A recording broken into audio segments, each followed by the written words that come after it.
Não é de hoje que o batuque ecoa no terreiro de Xambá.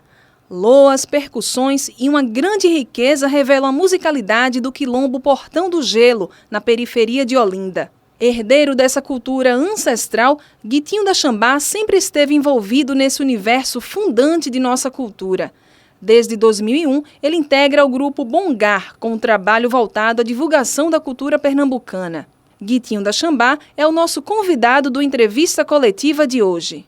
Olá, Guitinho, eu sou Vanessa Costa. Eu gostaria de saber qual é a relação do grupo Bongar com as religiões de matrizes africanas e como influencia na composição da música de vocês.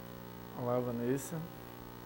O Bongar ele tem um trabalho totalmente ligado à questão da matriz africana, pelo fato de ter sido um grupo, né, que nasceu numa comunidade que tem essa tradição forte, e o cotidiano dela é relatado nas nossas músicas. E isso vai desde a concepção da gente das brincadeiras de infância, né, e da vivência nos rituais religiosos. E a gente transforma isso em música, e onde a gente leva para o palco de forma brincante, né, e profissional. Eu queria saber de você o seguinte, o frevo agora, ele tem um projeto que ele agora vai ficar tocando nas rádios, em todas. Sim. E o pessoal da religião evangélica se manifestou contra. Eu queria saber se na tua trajetória de artista, você já sofreu algum tipo de preconceito religioso. Até porque o ritmo que você toca é de matrizes africanas, enfim. Então, olhando pela concepção macro, né, assim, todo instante a gente sofre, né, preconceito, né. Eu costumo dizer que o Brasil não é um país preconceituoso, né. O Brasil é um país conceituoso, né, já se tornou-se conceito na sociedade que determinada forma da gente ser, de cultuar, né, de brincar, de cantar, é tida como algo, principalmente pelos evangélicos, demoníacos. Então, assim, a gente já sofreu aqui e fora, né, assim. Talvez a gente tenha uma felicidade, o Bongar especificamente, pelo fato da peculiaridade que é a Xambá e a trajetória que a Xambá, no contexto mais contemporâneo, vivenciou, dessa preservação, do reconhecimento do quilombo urbano e tal. Então, e pelo tempo que a gente está no local lá, em Olinda, né? Então a gente tem um respeito muito grande. Mas fora de lá, sim, a gente sofre no cotidiano, né? Desde andar com o meu turbante, né? Na rua todo mundo se admira, né? E às vezes de forma muito agressiva. Então, assim, diretamente eu acho que eu nunca vivi, assim, chegar alguém, talvez pela autoafirmação que a gente tem, né? E de certa forma as pessoas têm essa leitura, né? De saber aonde vai atacar, né? Eu acho que talvez por entender a gente da Xambá, um grupo de jovens, né, mais politizado, as pessoas não veem diretamente. Mas eu acredito que todo instante a gente está sofrendo. Boa noite, Guitinho. Meu nome é Isis Cajueiro. E eu pesquisei um pouco sobre a tua trajetória do grupo. E entre algumas coisas que eu vi, uma das que me chamaram a atenção foi que o grupo, você e o Bongar, se apresentaram em Cabo Verde, né, na África. E eu queria que tu falasse um pouquinho quais foram os valores que agregaram, né? Porque assim, acho que foi de suma importância, porque é totalmente de cultura africana, né? A raiz do grupo, enfim, do que vocês passam, e vocês foram no berço, né, de tudo. Justamente. Para a gente foi de um significado enorme, né? Pelo fato de que a nossa relação com a África, né? A nossa família descende de uma região que analisa Camarões e a Nigéria, e o Bongar seria a primeira estada, né, no continente africano. Não exatamente no local da onde a gente veio, né, mas já era o primeiro ponto, o primeiro passo, né, e foi Cabo Verde. E para a gente foi super rico, né, essa ida, mas nós não fomos com muitos sonhos de encontrar aquela África romântica que se idealiza-se aqui, né, de achar que a gente vai chegar lá e ver aquela África arcaica e tal. E como eu falei, a gente tem essa formação hoje da juventude da Xambá, de muita leitura, a gente foi super consciente que poderia encontrar coisas que talvez para um leigo fosse decepcionante. Então, para a gente foi super normal estar em Cabo Verde e as pessoas não conhecerem nada sobre orixá. A gente conversar e muitas das pessoas não saberem. E 95% serem católicos, né? Então, assim, agora, africanidade pura lá, desde a forma de andar, de cantar, de dançar.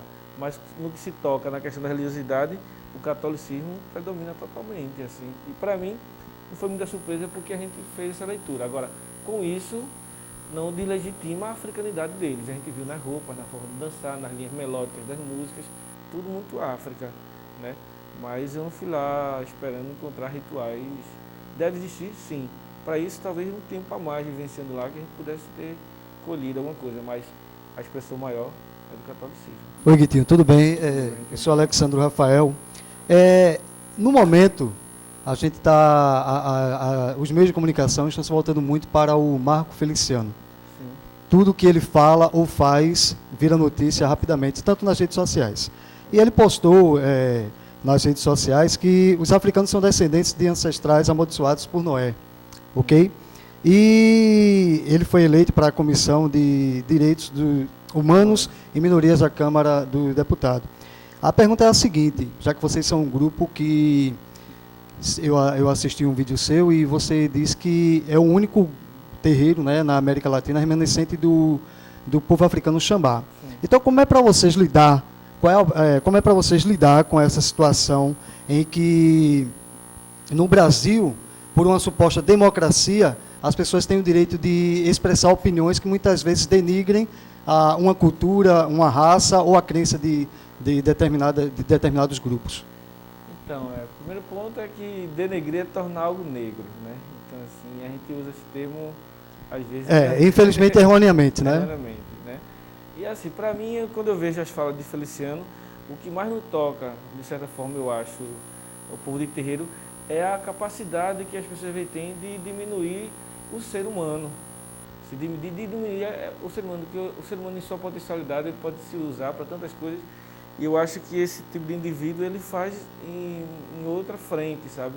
Que não agrega nada. Para a gente ouvir isso, eu estava vendo o programa do Rafinha Coelho, né? E ele se baseia muito nas coisas da Bíblia, né? Então, assim, ele defendendo o dízimo, né? Ele disse que o dízimo está lá na Bíblia, né? Tal.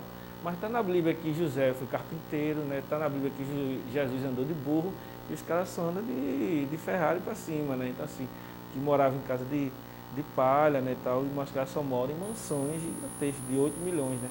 Então, assim, pra gente é triste, porque justamente toca nesse ponto, né, de que o ser humano, ele se empobrece, né? E, assim, cada vez mais está se criando no país uma cultura do ódio ao outro, né? A gente não tem uma construção do que uma coisa que eu falo muito assim, tipo, a minha existência legitima a sua diferença. Então, assim, eu vou sempre lutar pelo direito de você ser diferente para poder eu existir. E eu acho que é isso que está faltando, sabe?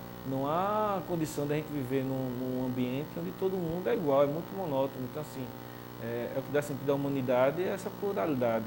Então, para mim, quando o Feliciano ele fala isso, está construindo-se no país uma cultura do ódio ao outro, ao ser diferente.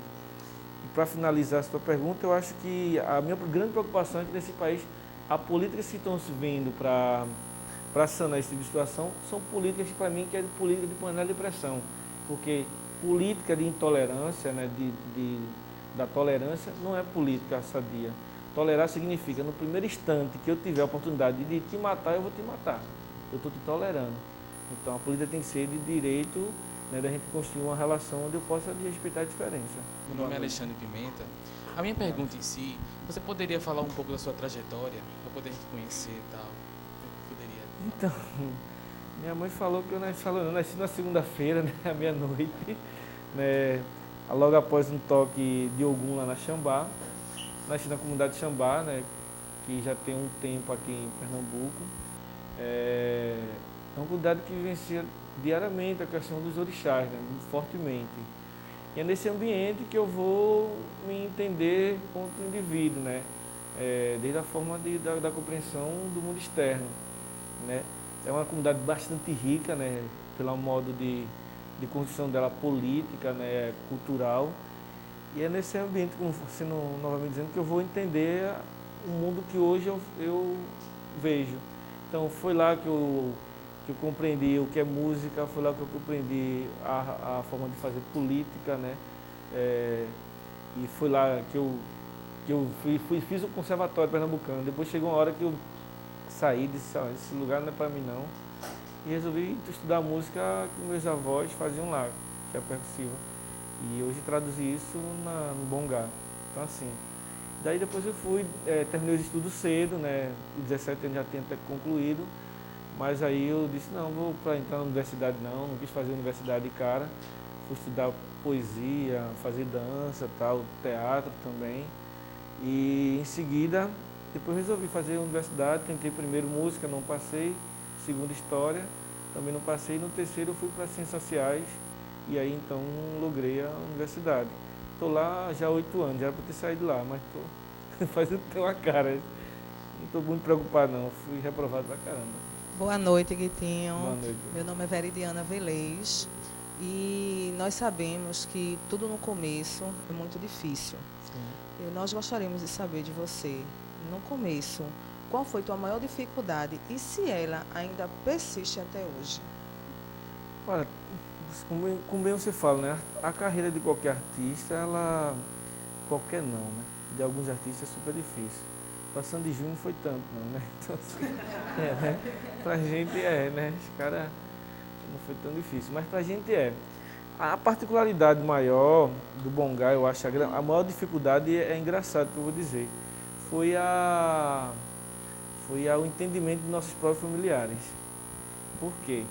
Há-se um conceito na sociedade que ser músico é ser vagabundo, né? Então, assim, não se tem grana e tal. E um bando de doidos, jovens, negros, de uma comunidade periférica, e resolveram ser músico, né? Sem ter esse título de ser músico do conservatório, era loucura. E fora isso, fazendo uma música que é tira de música que não é aceitável, não toca assim rádio, né? Tal. Não tem nenhum ídolo assim nacional que se toca cuco, esse tipo de situação. E aí foi a grande dificuldade maior foi a gente convencer a nossa família. Embora vivenciasse aquilo, toda aquela música, mas para ela não era algo que ia levar a gente a nenhum lugar, né? Isso foi muito, que inquietou muito a gente, né, durante todo o processo, né? Mas aí foi ao longo, né, do resultado. Eu me lembro que chegou um momento que a minha preocupação é que o Bongá já tocava só aqui na Recife e Olinda, né? E era para um público que conhecia muita gente, assim, os amigos. Eu dizia, não, a gente tem que tocar lá fora, tem que logar fora. Porque a gente tocando lá fora, aí os pais da gente vão dizer, poxa, os meninos viajaram, estão sendo reconhecidos e tal. E quando a gente começou a viajar, aí começou a vir os reconhecimentos, né, tal. E aí, a gente hoje, as dificuldades hoje são mais no que se trata o mercado mesmo, como hoje está posto, né. Assim, mas a maior dificuldade foi a gente convencer a nossa família mesmo. Acho que foi essa. Olá, Guitinho. Olá, tudo bem? Pois é, a música do Bongá, ela o tempo todo reflete a religiosidade xambá. Eu queria que você falasse como é que vocês trabalham esse respeito à religião e o lado artístico. Afinal de contas, vocês cultuam também orixás nas letras das músicas e existem muitas lideranças religiosas de matriz afro que até têm uma certa posição crítica e também tem muita preocupação com essa forma como a gente trata essa questão dos rituais religiosos na arte, de modo que um respeite o outro. Então, para a gente foi muito complicado a gente conseguir esse caminho que hoje o Bongá está, né, de viver tratando da questão religiosa e também do artístico, né. Eu acho que a gente trata isso bem pelo fato da questão da ancestralidade que a gente tem muito forte, né, com os nossos avós, nossos pais e nossos orixás.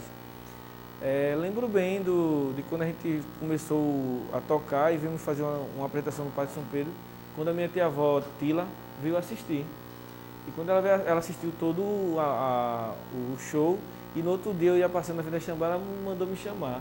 E mandou tirar uma série de cantos que estavam no nosso repertório, porque aquilo para ela era religioso.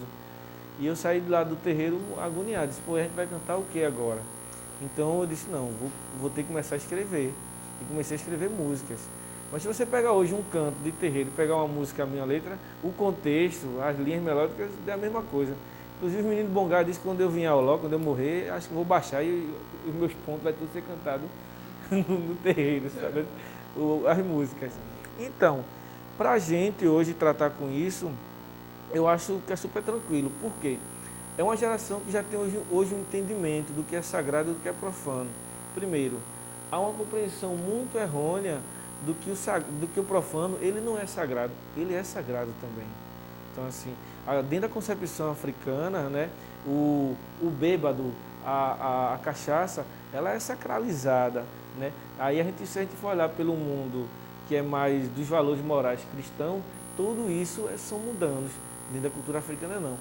E sendo que aqui no Brasil, né, em outros lugares da América também, muitos adeptos do culto norte-africano foram minados pelas morais cristãs, né? E que eu acho que hoje a nossa geração já é uma geração que está lendo mais e já tem outro entendimento, né? Vários lugares no mundo que eu fui, assim, especialmente em Cuba, cheguei lá e eu me deparei, porque na casa da minha família, rituais, a maioria dos rituais não se envolve bebida nem cigarro. Quando eu cheguei lá, eu me deparei com o rum, era o elemento básico para todos os ritos, e o charuto, sabe? Então é uma outra moral. Assim, pra gente é super tranquilo hoje, assim, e eu acho que a gente está fazendo repensar, até mesmo esses babalorixás, orixás mais antigos, né? Que as posturas não é que são incorretas, né? Mas a tradição ela tem que ser ressignificada, né? Ela não é estática, né? Ela vai ser ressignificada. Agora, claro, a partir de outros valores, né, que não firam a sua essência. Olá, Guitinho, boa noite. Sou Ana Gomes. Todo músico, quando tem uma experiência de show, de festival, ele sempre traz consigo uma nova experiência, né? O que foi para você, assim, que tipo de experiência você adquiriu no Festival de Cabo Verde? Olha, para mim a grande experiência em Cabo Verde foi a gente estar num lugar, né, e a facilidade como eles aprendeu a nossa música. Então, por isso que quando eu falo, né, que tem muito de africanidade, parece ser redundante por estar na África, mas esses elementos, né, que nos ligam do DNA, né, essa identificação que é de cara. Então, a gente conviveu com as batucadeiras. Então, as linhas melódicas que elas contavam, né, e as linhas melódicas nossas, foi muito tranquilo para a gente unir. Diferente de outros grupos que a gente vivenciou de outros países, né? A dificuldade de encontrar ali uma flecha para poder unir o nosso som com um deles. Então isso para mim foi uma das maiores experiências assim, em Cabo Verde, né? E se tratando do Bongá, aparentemente parece ser um grupo de jovens e que viajar é uma oportunidade a gente conhecer praias bonitas, né? Pessoas bonitas e tal. Mas a gente conseguiu hoje manter um ritual entre a gente de que qualquer lugar que a gente vai, a gente estuda antes a cultura, desde a culinária, desde a história, tudo. E a gente sempre escolhe para vivenciar algo bacana, que a gente acredita que é bacana. E nesse caso lá foi as batucadeiras. E para a gente, cada lugar que a gente vai, cada festival, a gente quer conhecer a parte social. E Cabo Verde foi um exemplo gigante, né? Uma ilha pequena, mas que super organizado em termos de saneamento, de energia solar, internet liberada para as pessoas em toda a ilha. O trânsito, você parava na faixa, os carros, a cidade não tem semáforo,